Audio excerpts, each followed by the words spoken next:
Right, I'm with Alan Collins. A wonderful Jersey day. Look, wonderful. Just have a little pad on the sea. I don't suppose you'll see it, but there it is. Wonderful sea. Probably not as good as Cornwall, is it? Is Cornwall better? Well, I'm biased. One of the puzzling things is, though, I think it's about the 5th interview I've done with you. And when we last spoke, you had 59 clients in Jersey on the Haute-Langueren or connected with Haute-Langueren. How do you keep tabs on it all? You're travelling around. How do you keep tabs on your clients? Okay, well, they keep tabs on me. I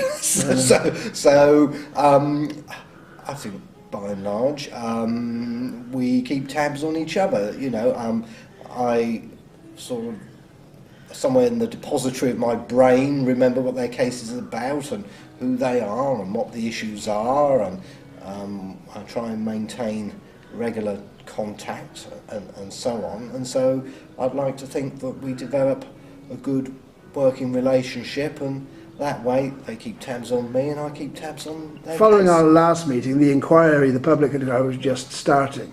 They'd had a preliminary meeting and then you were a little bit confused about what your next move was, but one of the things was you're going to have to contact at least all the 59.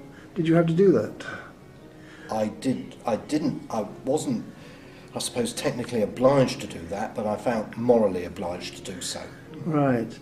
And what sort of results came back? What was their further interest in the inquiry?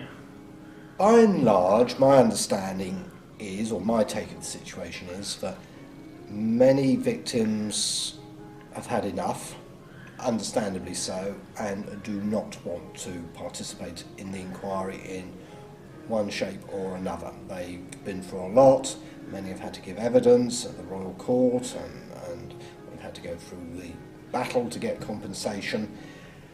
It's gone on for a long, long time, and I fully understand why they're saying enough's enough. Well, of course, that's the last years of the action. Of course, they've lived with it, most of them, for a very, very long time. Very good point. You know, many of them have lived with it for 20, 30, 40, 50 plus years.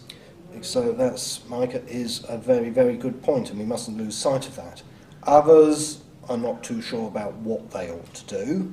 Others have said, yes, okay, I will give evidence, but by and large they all need support because they have understandable concerns about what will be involved, so they need reassurance and guidance, and hopefully they When we last spoke after the initial hearing, you had 14 days to declare yourself as something, as a representative or something. What happened? Did you take up that offer and declare yourself as a rep, or what did you do? Well, the position is at the moment is that we are waiting to see how things now start to pan out, now that the Committee of Inquiry is up and running.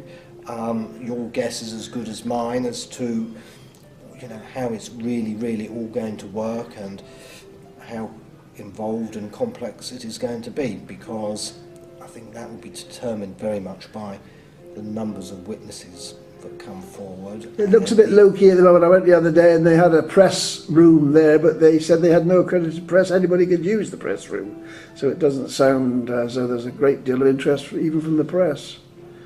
I don't know. There were press there, but they were sitting in the main I was public talking chairs. to a journalist in London actually yesterday, one of the main national newspapers, who had covered the Haute-Langueren case, and he was actually unaware that the Committee of Inquiry was up and running. Yeah. So So he was astounded, and I'm quite shocked that he didn't know. So maybe the message somehow or other isn't getting through. Have you got any idea how they've circularised the public out there, the wider world? What have they done? Anything?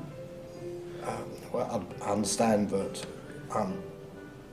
attempts have been made, but given this conversation I had with the journalist yesterday, I was quite taken aback that someone who had followed all of this actually wasn't aware that the Committee of Inquiry was up and running.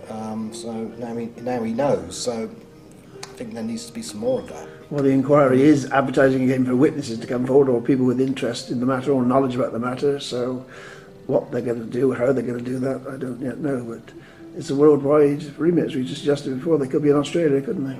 Well, we know there are victims in Australia, yes.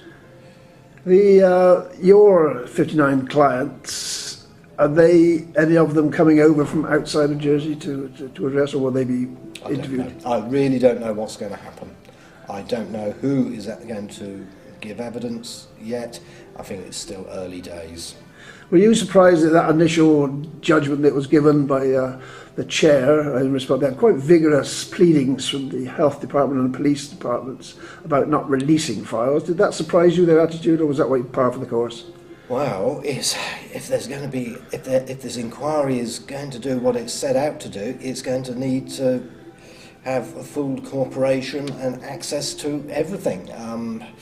No matter how controversial that might be in some quarters or how that might be seen, I don't see how the Committee of Inquiry can do its job effectively unless it has access to a wide range of witnesses and access to all the key documents. In other places, you will have attended other inquiries. How do they get momentum started? Is it just the sheer force of numbers that are involved? How do they get it going? Well, it is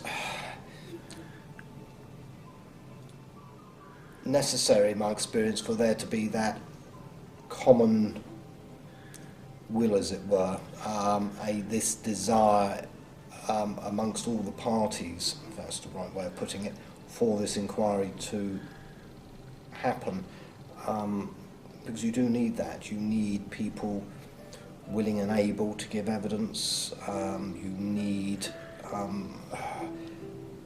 all the evidence to be made available. That is, for an inquiry to be effective, that's what you need. There's a